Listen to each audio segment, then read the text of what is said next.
Hello po sa lahat po ng mga Barda fans, Barda followers, Barda lovers.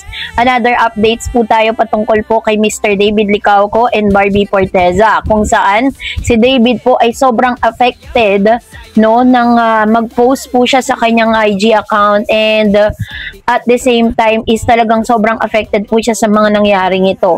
And of course, syempre po, Miss Barbie Forteza mukhang may bagong tagahanga. So pag-uusapan natin yan maya-maya lang. But before that, if you haven't subscribed yet to my YouTube channel, please don't forget to like, share, and subscribe at hit mo na rin ang notification bell for more showbiz updates. Of course, bago tayo magpatuloy sa ating updates for today's video, ay nais ko pong pasalamatan kayo for always watching and trusting this channel. Thank you so much sa inyong laging panonood at palagi ang pagsubaybay sa mga updates po natin. Maraming salamat po.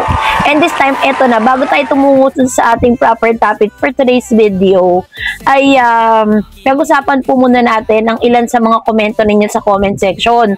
Unahin po natin ang comment mula kay Miss Anita Diaz. Sabi niya, who would love to have Barbie as daughter-in-law? She's financially stable, great actress, and more importantly, she has all the physical qualities that David is looking for and wants for his future wife. Wishing for reunions. Thanks, Dads. Love Barbie and Barda forever. Yan po ang sabi ni Ma'am Shi Anita Diaz. Another, sabi ni Ma'am Shi Milagros Jose, tama ka Ma'am Dared, sa akin di ko iniisip na yun na sila talaga. Pag movie support na lang po tayo. Di po natin alam para sa kanilang Barda, kaya sila sweet noon, may movie at teleserye. Parang yun yung kay Jameson Blake at Barbie, may issue kasi may pelikula sila. Artista po sila, pwede sila kahit kanino itambal. Yun po ang isipin natin at lawakan natin ang isip po natin. Yes. Tingnan niyo po pagkatapos ng movie, 'di ba, napalabas na yung yung Kontrabida Academy doon po sa sa Netflix. Meron pa bang tayo na balita ang mga ganap kay Jameson Blake tsaka kay Barbie? Wala na. Kasi nga po, that's really part of the part lang po 'yun ng kanilang movie, ng kanilang project. Kaya wag tayo masyado mag-overthink, Sabi pa ni Miss Pamela Bellarmino, Barda is real. Walang masama kung imbitahan ng parents si David, si Barbie Forteza. Alam na this, which is very true. Ayan, so marami pong mga natuwa, maraming mga talagang masasabi natin na sobrang naging happy doon po sa mga lumabas na balita, kasi kalat na kalat po yan sa TikTok at talagang inaantay po yan ng maraming mga tagahanga po ni Barbie Forteza at David Licauco, yung mga ganap po nila, kasi syempre 'di ba, parang for the longest time kasi hindi po natin sila nakikitang magkasama, 'di ba, hindi natin sila nakikita na talagang nagkakaroon sila ng project together pa, 'di ba, pero eto na, pag-usapan natin kasi sobrang affected po kasi itong si Mr. David Licauco. If you remember, nagkaroon po kasi ng 'di ba, ng mga kaguluhan, ng mga yung mga natural disaster na nangyari sa Cebu. Sobrang naapektuhan po si Mr. David. Kaya naman nag-post po siya ng prayer para po sa mga kababayan natin sa Cebu. Pero hindi niyo po ba alam na hindi po ipinaalam ni Mr. David Licauco na siya po ay nag-send ng help doon po sa mga kababayan natin sa Cebu. Kasi kung tutuusin, kaya naman talaga ni David na mag-send ng help, pero hindi niya na po para i-broadcast pa sa publiko. Hindi niya na po kailangang i-post pa sa kanyang social media accounts. Basta ang alam niya is tumulong siya at nag-send siya ng tulong doon sa mga kababayan natin doon na deserve naman talaga nila makatanggap ng tulong kasi sobrang affected siya.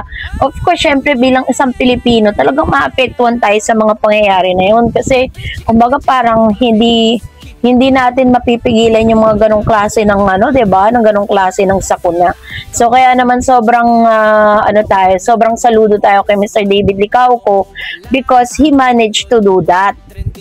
And of course, eto na, dahil kinatuwaan din ng ilang mga netizen ang ilan sa mga videos na naglalabasan sa screen po natin kung saan si Miss Barbie Forteza po is nung lumapag po siya sa Manila, lumapag po siya sa Pilipinas, kung saan isa po siya sa mga endorser or ambassador ng Poch Nails na bagong bukas lang po siya.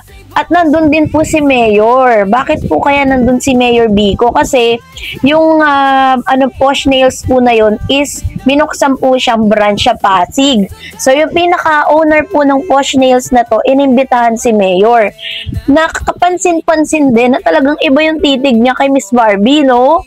Alam niyo po ba na may maraming mga artistang nagsasabi na si Barbie Forteza kahit walang makeup, talagang parang may sariling ring light, ganun yung description po ni ng isang artista po, ng isang aktor dito po sa GMA. Nung una niya nakita si Barbie, sabi niya talagang sobrang ganda daw ni Barbie in person, sobrang kinis, sobrang puti. Kaya ang dami nagkakagusto noon nung bata-bata pa si Barbie, ang dami nagkakagusto sa kanya, 'di ba? And then yun nga, nakita ng mga netizen na parang kinikilig sila na yung titig ni Mayor kay Barbie, yung titig niya na talagang talagang matutuwa ka sa mga niya, sa mga ganap niya sa buhay. Kaya naman talagang sabi po ng mga netizen, pinag-usapan siya sa social media na sabing ganun. Bagay naman daw, ganon, si Vico. Si Vico pa naman, single siya ngayon, diba? Kaya naman medyo, kaya kailangan, kung si David, kung talagang gusto mo si Barbie Forteza, dalian mo na, ang dami mong dami mong kakompetensya dyan, diba? At nakita nyo naman, diba? Nandun po kasi sila sa event na yan, present si Mayor Vico. Si Mayor Vico pa naman is very single and ready to mingle. At kitang-kita natin sa mga mata ni Mr. Vico Soto, para sa akin lang to na talagang sobrang nagagandahan talaga siya ng bonggang-bongga kay Miss Barbie Forteza. Kasi sino ba naman ang hindi magagandahan sa kanya, 'di ba? Alam niyo po, one time nakita ko po yan sa UP. Siya, nagja-jogging. Ang puti, sobrang puti. Kaya suot niya pa nun, parang black na sando, taka short na black, so super black. Talagang nag-aano yung itsura niya. Talagang yung kulay niya. Talagang siya, sobrang fresh kahit pawis na pawis siya doon. Hindi nga lang malapitan, syempre nagja-jogging yung tao tapos istorbohin, 'di ba? So hinayaan lang namin.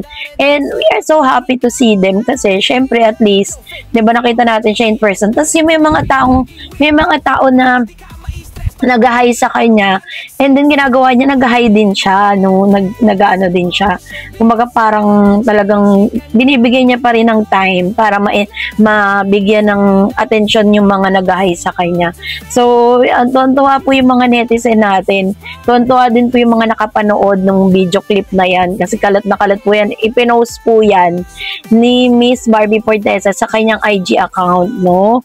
Kita nyo naman, si Barbie nga hindi rin makatingin kay Mayor, siguro nahihiya siya kay Mayor.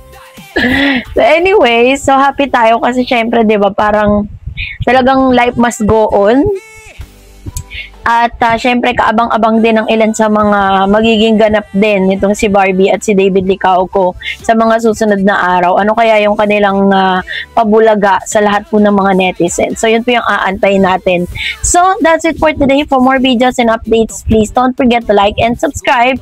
And please don't forget to follow my Facebook page, Dareds TV and Dareds channel. God bless everyone!